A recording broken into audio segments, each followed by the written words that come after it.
Nvidia menginvestasikan 2 miliar dolar Amerika di perusahaan infrastruktur AI CoreWeave. Investasi ini menjadikan Nvidia sebagai pemegang saham terbesar kedua CoreWeave seiring perluasan kemitraan untuk meningkatkan kapasitas pusat data di Amerika Serikat.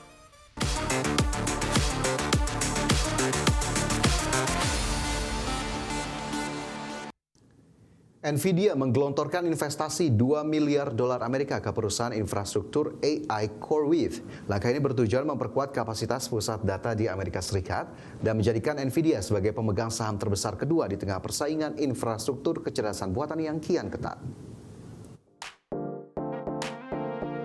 Nvidia menginvestasikan 2 miliar dolar Amerika di perusahaan infrastruktur AI CoreWeave.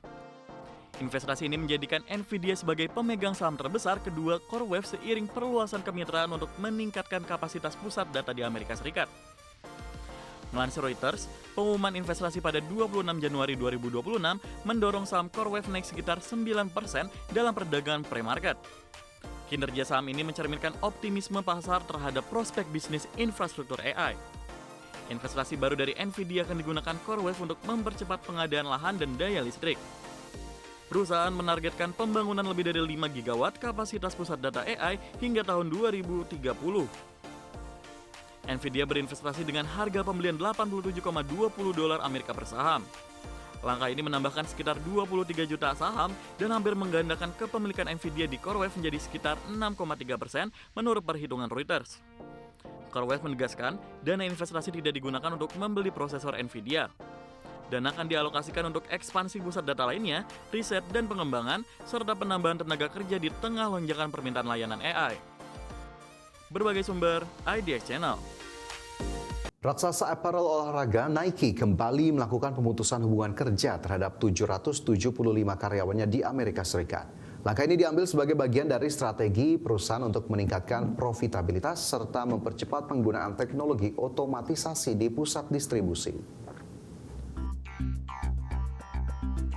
Nike kembali mengumumkan gelombang PHK yang menyasar posisi di pusat distribusi wilayah Tennessee dan Mississippi. Kebijakan ini merupakan upaya CEO Elliot Hill untuk merampingkan operasi agar perusahaan dapat bergerak lebih gesit dan disiplin. Analis menilai langkah ini tidak mengejutkan mengingat Nike tengah menggenjot penggunaan kecerdasan buatan atau AI guna mengatasi kapasitas gudang yang berlebih akibat tren penjualannya melambat. Sejak menjabat pada 2024, Elliot Hill terus melakukan restrukturisasi untuk mengembalikan posisi Nike sebagai merek olahraga nomor 1 dunia. Selain efisiensi tenaga kerja, Nike juga menggelontorkan investasi besar pada lini sepatu dan kembali fokus pada olahraga inti seperti lari dan sepak bola. Hal ini dilakukan setelah Nike kehilangan pangsa pasar dari para pesaingnya dalam beberapa tahun terakhir. Meski telah melakukan serangkaian pemangkasan sejak awal 2024, tantangan besar masih membayangi. Nike melaporkan penurunan margin kotor dalam 2 kuartal berturut-turut akibat lemahnya penjualan di pasar China. Selain masalah finansial, perusahaan juga sempat didera isu kebocoran data internal yang menambah daftar panjang tantangan dalam jalan menuju pertumbuhan jangka panjang yang menguntungkan. Berbagai sumber ada di channel. Perusahaan antariksa milik Jeff Bezos, Blue Origin, bersiap meluncurkan lebih dari 5.400 satelit komunikasi bernama TerraWave.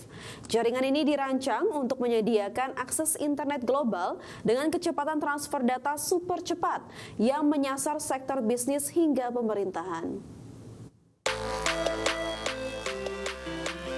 Blue Origin mengumumkan rencana ambisius melalui proyek satelit TerraWave yang akan mulai diluncurkan pada akhir 2027 mendatang.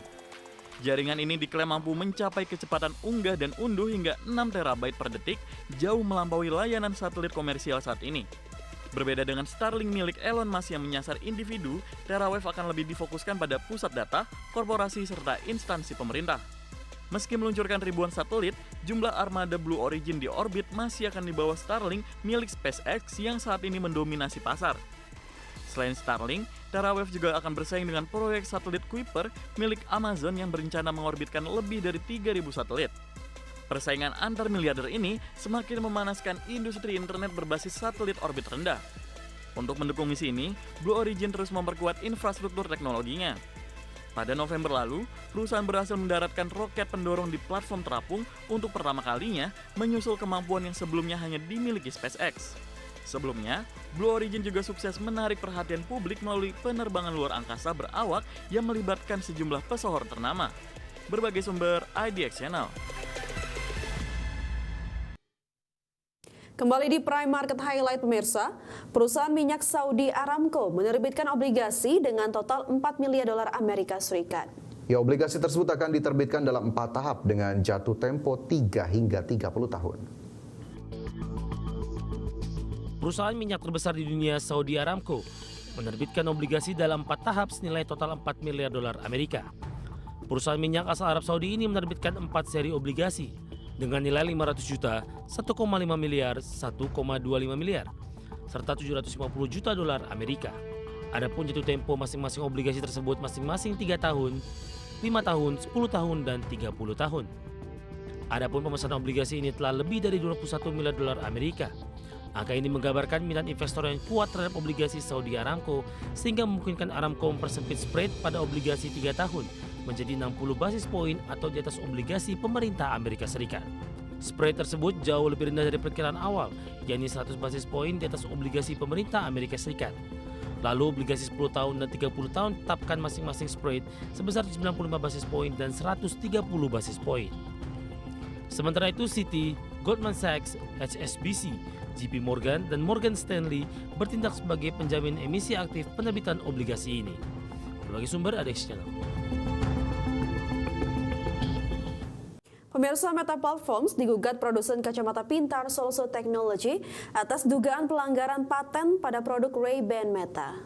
Gugatan ini menuntut ganti rugi miliaran dolar Amerika serta berupaya memblokir penjualan produk yang saat ini menjadi lini wearable dengan pertumbuhan tercepat di Meta. Meta Platform menghadapi gugatan pelanggaran paten dari Soloso Teknologi terkait produk kacamata pintar Ray-Ban Meta. Gugatan yang diajukan di Pengadilan Distrik Massachusetts pada akhir Januari 2026 ini menuntut ganti rugi sebesar beberapa miliar dolar Amerika. Dalam gugatannya, Soloso juga meminta pengadilan untuk memblokir penjualan kacamata pintar Ray-Ban Meta di pasar. Jika klaim ganti rugi mencapai 2 miliar dolar Amerika, nilai tersebut dinilai berisiko mengguncang divisi perangkat keras Meta. Soloso menyatakan kacamata pintar generasi pertama dan kedua Meta melanggar 5 paten inti. Paten tersebut meliputi teknologi penginderaan multimodal, audio beamforming, hingga arsitektur asisten cerdas berbasis kecerdasan buatan. Dalam dokumen gugatan, Soloso menuduh Meta dan mitra manufaktur EssilorLuxottica memiliki akses terhadap peta jalan teknologi perusahaan sejak 2015. Disebutkan pula adanya transfer pengetahuan dari peneliti MIT yang kemudian bergabung ke Meta. Gugatan ini datang saat Ray-Ban Meta menjadi produk dengan pertumbuhan tercepat di Meta.